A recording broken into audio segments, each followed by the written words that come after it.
Hey, what's going on, guys? This is Chris from Burley Cardboard, and I thought today I'd show you guys some of my collection. I know you guys have seen pieces of my collection in past videos through PSA grade reveals and mail days and show pickups, but I thought today we'd dive a little bit deeper into my collection and we'd flip through my Nomar Garciaparra collection. Nomar was my favorite player growing up and starting in about junior high through the rest of his career. And he's really the first guy that I really focused on and bought up a bunch of his singles, kind of towards super collecting, but I don't know I'd call it super collecting. I was just kind of trying to get as many Nomar cards as I could, and with a goal of trying to get one of each of his cards. But I built up a pretty good sized Nomar collection, and so I thought we would flip through it today. This is actually my second attempt at filming this video because in the first video, even after I cut some stuff that I was wanting to show before recording the first video, I at the end of my first video I was at 50 minutes, and I realized nobody in their right minds wants to sit there and watch me flip through my Nomar collection for 50 minutes. So I decided I would re-record it, and I cut out some more cards, and we're gonna go through these pretty quickly and just in the interest of time. So I'm gonna flip through these cards pretty quickly, let you guys see them, but try to get through them quickly so to make this video short enough to be watchable. But before we get started, I did want to mention that the voting for the YouTube Sports Card Hall of Fame is going on right now, and that's a just for fun activity that happens every year, and it's kind of a fun time of the year because it's nice to see great YouTube channels get recognized, but in addition, it's a good opportunity to get exposure to channels that you maybe haven't heard of or aren't super familiar with. And so over the past couple weeks, I've added quite a few channels to my subscribe to list, and so it's more stuff for me to watch, which is great. So definitely a fun time of the year. So if you haven't checked out any of those videos, I'd recommend you go check those out. But let's get started flipping through my Nomars, and like I said, I'm going to flip through them pretty quickly just in the interest of time, and I'm also going to be talking about Nomar while flipping through some of these, so I'm not necessarily going to talk about each card. If a card's numbered or something like that, I'll try to point it out, but won't necessarily talk about each card as I'm talking about Nomar. So let's get started. So I think these days, I don't think, especially younger collectors, I don't think they probably realize how great of a player Nomar was. Really, he was up there with Derek Jeter and A-Rod. They were kind of like the three big shortstops at that time. And so they were, all great players. But Nomar was the unanimous AL Rookie of the Year in '97. And so he started off his career really great, and stayed consistently great for a number of years there. So through his first 7 years of his career, he was top 11 in MVP voting 6 times. So like I said, he was consistently great over the first half of his career. And I cut it at top 11 instead of just top 10 because in 2002 he was number 11 in AL MVP voting, so that's why I kind of cut it off at 11 instead of 10, which makes sense. But the only year that he wasn't in the top part of the AL MVP voting was in 2001, and that's because he had a significant wrist injury, and so he only played about 20 games that season. And that was kind of Nomar's downfall, is his ability to stay healthy. He just kind of got unlucky and had a lot of injuries, and so that kind of really hurt his career. So some other Nomar stats. He hit 372 in 2000, and that's the highest single season batting average by a right-handed hitter in the post-war era. So pretty impressive stat there. And he also won consecutive batting titles in 99 and 2000, and he was the first right-hander to do that since Joe DiMaggio. So pretty impressive stuff that he was doing at the start of his career. Also, another impressive stat here is in 99 he had a 3 home run game that included 2 grand slams. So he's one of 13 players with 2 grand slams in a game. So all pretty impressive stats for Nomar. And like I said, he really was a really great player over the whole first half of his career. So next we can talk kind of about the end of his tenure with the Red Sox.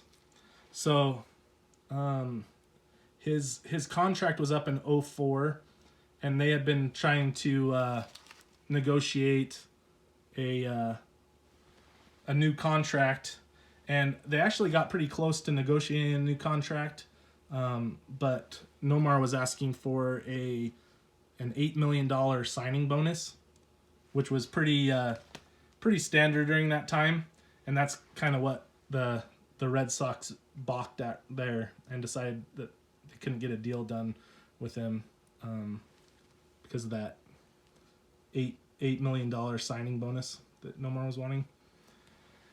And so in 2003, the Red Sox seriously discussed trading the Rangers for Alex Rodriguez and moving him to shortstop and moving Nomar off of shortstop. And I think that I don't believe they talked to Nomar before making having those discussions, and so I think that kind of hurt the relationship between the Red Sox and Nomar. Bring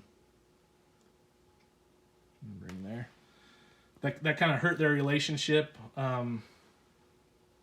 because he wasn't really. They didn't discuss it with him first, and trading for somebody and then moving you off a shortstop. That deal was nixed by MLB and the Players Association because A-Rod was planning on taking a pretty good-sized cut in his salary to what that huge contract that he agreed to with the Rangers, and so MLB and the Players Association said no, so that deal didn't go through. But yeah, I think that kind of hurt the chances of Nomar signing with the Red Sox and coming to terms with them. Then in 2004, that was the last year of his deal with the Red Sox, and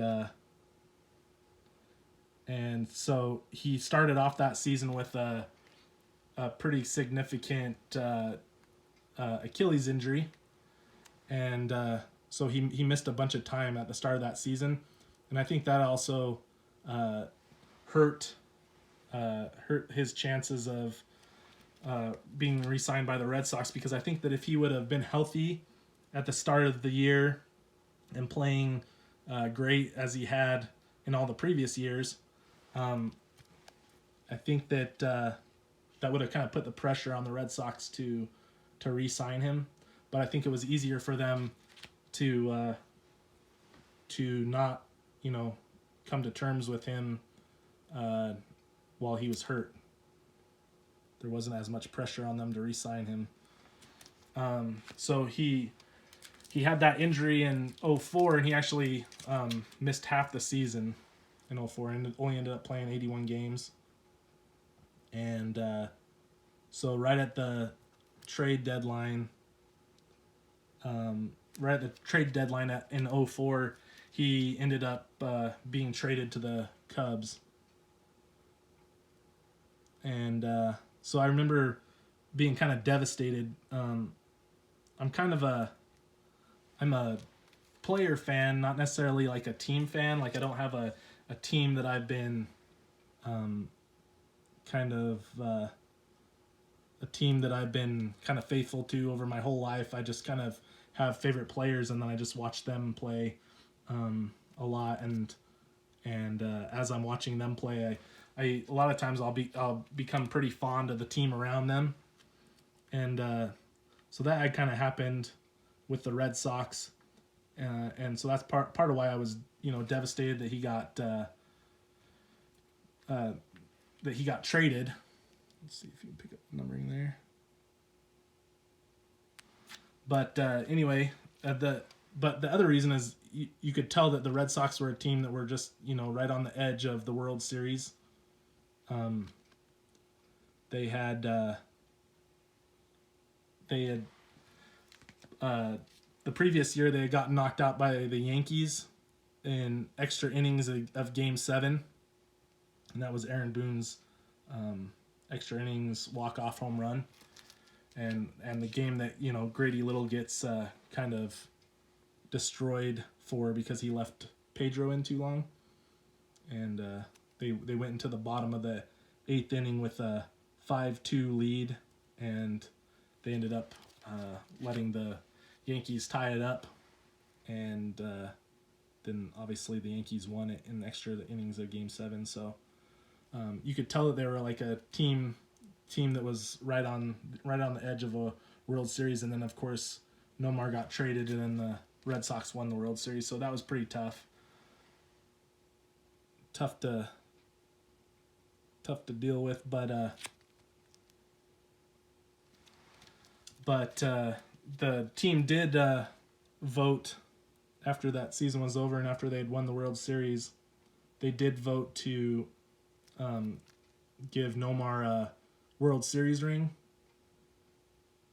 for his efforts with the team, and they voted to give him 3/4 of the World Series bonus. So Nomar does have a World Series ring, but didn't actually get to participate in that World Series. So after he got traded to the Cubs, he just kind of had, it seemed like, injury after injury, which is a huge bummer. And that kind of derailed his Hall of Fame track. Obviously, Derek Jeter, who's one of the big three shortstops at that time, he was a first ballot Hall of Famer. And A-Rod would be in the Hall of Fame if he hadn't had done steroids. And so I think Nomar would have been in the Hall of Fame as well if he could have stayed healthy, since he was kind of considered in the same group as those two. But he just had, it just seemed like injury after injury.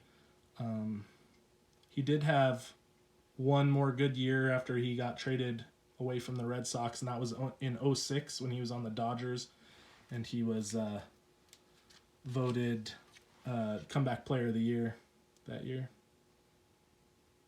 But that was kind of his last good season. And then in 2010 he signed a one-day contract so that he could retire as a Red Sox. So anyway, his story is kind of a bummer just because it's kind of one of those, what might have been stories. Just because he was so good, but had those injury issues over his career.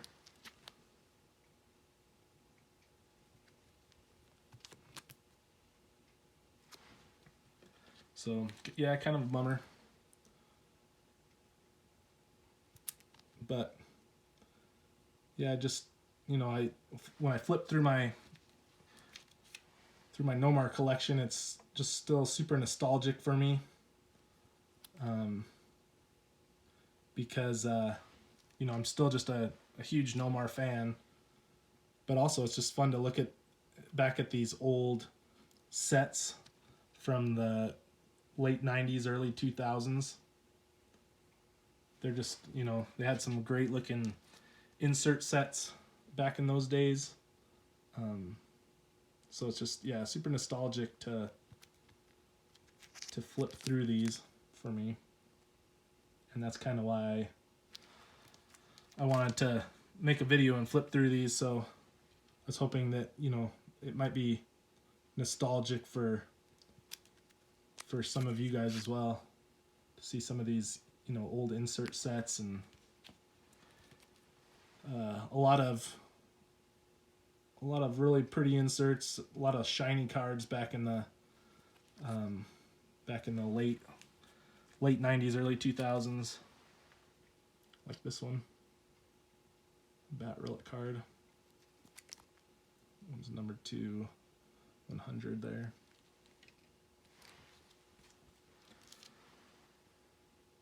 Here's a cool card that has Pedro, Nomar, and Manny on it. Number 2, 100.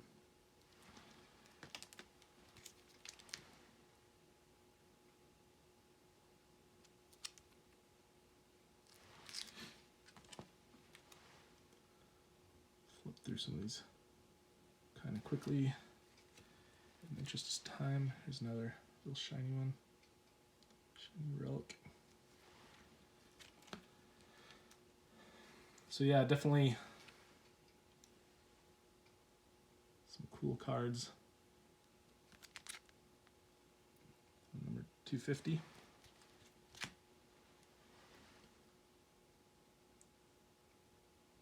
And this was also back in the day when relics were more of a big deal. Today it's like nobody is super excited about relic cards. But yeah, back in the late 90s, early 2000s, when, you know, relic cards were just starting to be a thing, these were a big deal. And still didn't have like any crazy value for the most part, but were a pretty big deal. And in addition, when we were flipping through some of those inserts, you know, it's also funny to kind of see the inserts where they have like print runs of, you know, 5,000, 10,000, and that seems like a ton these days. You know, it seems like 500 is like kind of the highest print run you see these days, like on refractors and stuff. But that was actually, you know, 5,000, 10,000 was still pretty low numbered back in those days, and you also didn't have very many serial number cards back in those days. So here's a cool base and ball relic, number to 250 there. The other nice thing about relics back in these days is, you know, most of them were game used, and they said on the card game used. This is a cool one with Chipper and Nomar. It's a game used base, and it even has there in the middle, it has the date of the game. So pretty cool.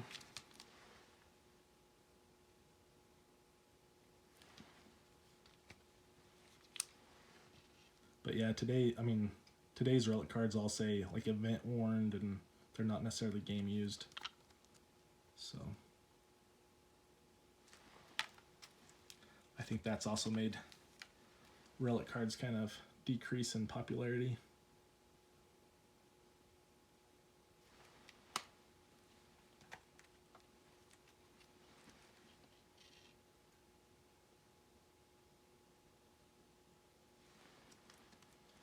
That was numbered 96 there.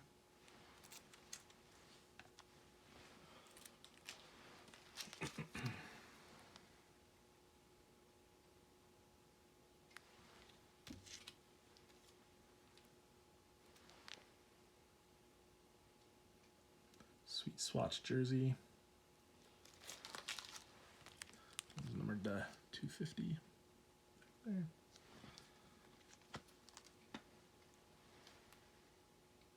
This card was my first relic card I ever owned. I remember buying this from the card shop and being pretty excited about it.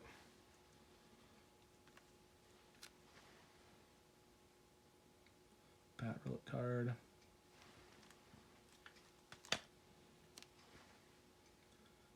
Fleer Tradition Milestones, 1,000 hits. Game worn jersey. Back there it's numbered to 100.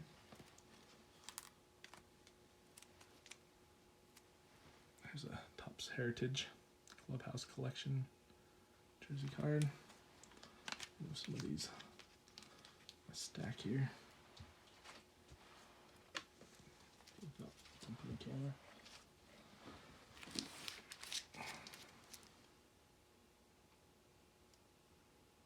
Nice shiny relic one. We're getting to some autos here. Here's the signature rookies autograph here, minor league. You can see it's numbered to 7,750 and it's hand numbered. But I always really like these cards. Here's another one. Just cool minor league autographs. Here's a jersey auto, numbered to 275 up there. And these were kind of the precursor to the sticker auto. They're just kind of little index card looking pieces of paper that they just add to the card. So, which I think, here's another one. It's kind of a signed paper underneath it, so I doubt Nomar ever actually touched that card. But I do think that the little pieces of paper are nicer looking than the sticker autos.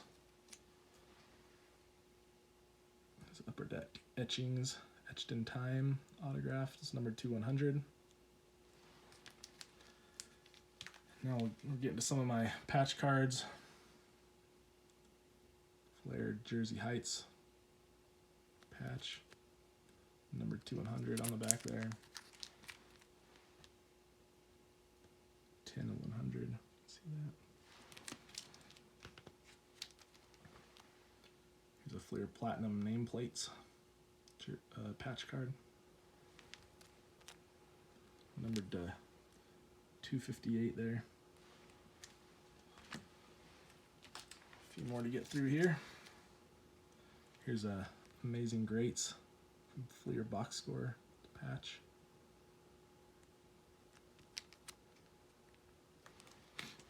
It's not numbered.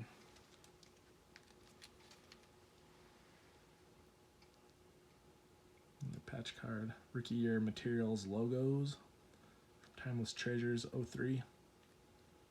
It's a nice looking one. That one's numbered to 15 on the back there. It's also cool they show the jersey that they used for the cards on the back of some of these old relic cards. Here's a Leaf Limited 03. Shiny card, nice looking. That one's a patch, that one's a Threads. Numbered to 25. 2 of 25 on the back. This one's like very similar, but this one is a bat and a patch card. TNT. Shiny. Numbered 20 of 25 on the back.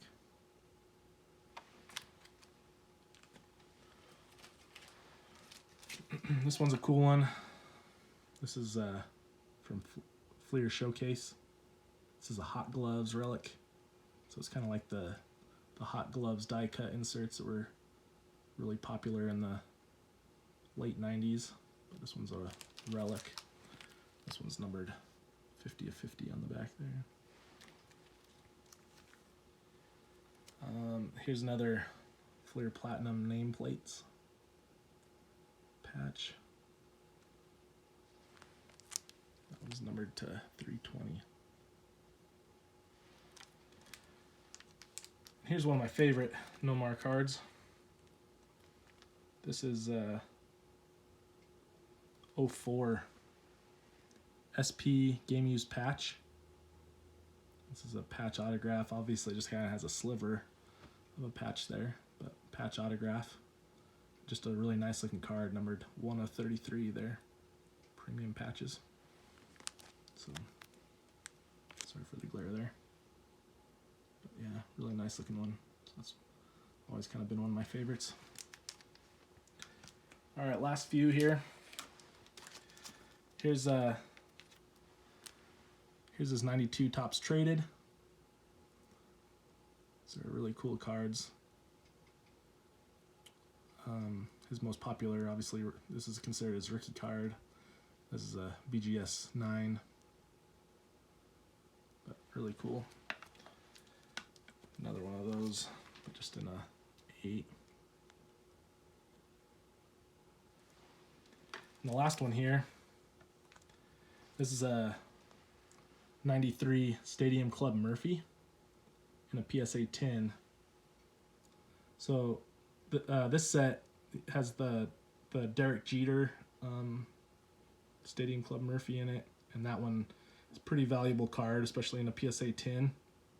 And I was looking at the Derek Jeters in the Stadium Club Murphys a number of years ago, probably back in 2018 maybe, and was kind of wanting one but wasn't wanting to spend that much. But I decided, well, maybe I'll grab a Nomar in a PSA 10, and was able to pick this one up for $13 plus $4 shipping, so total of $17 shipped, which I was pretty surprised about. So, and then I looked this one up the other day when I was flipping through my collection, and the last one of these that sold in the PSA 10 sold for $100. So this one's gone up quite a bit, but just a popular set, the Stadium Club Murphy, and really nice looking cards. So anyway, so we'll end on that. Like I said, just flipping through my Nomar collection gets me pretty nostalgic, so I'm hoping that you guys got nostalgic, seeing some of those old late 90s, early 2000s sets and insert sets, and kind of get that nostalgic feeling that I get. So anyway, I appreciate you guys watching my video, and keep an eye out for more. I'll probably post another one in the coming weeks. So thanks for watching. Talk to you later.